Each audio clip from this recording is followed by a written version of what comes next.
சௌரியம் பண்ணி இருக்கு. ஒரு 4 லட்சம் பேர் வருவாங்கன்னு சொன்னாங்க. அந்த 4 லட்சம் பேருக்கு தக்கன ஏதாவது கவர்மெண்ட் ஏதாவது வசதி பண்ணி கொடுத்தா, எந்த வசதி இல்ல. நாங்க புள்ள குட்டியை கூட்டிட்டு நடந்துட்டு போயிட்டு இருக்கோம். ஆனா தனியா வந்தது ஓகே, இந்த பசங்களோட ஃபேமிலியோட ரொம்ப கஷ்டம்.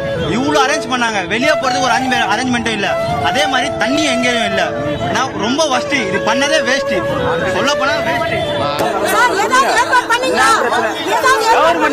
சொல்லுங்க. நாங்க மீடியா சொல்லுங்க. என்னன்னா அவன் ஒரு பத்திரிக்கை கூட காப்பாற்ற முடியல. கண்டிப்பா நான் அவனுக்கு வந்து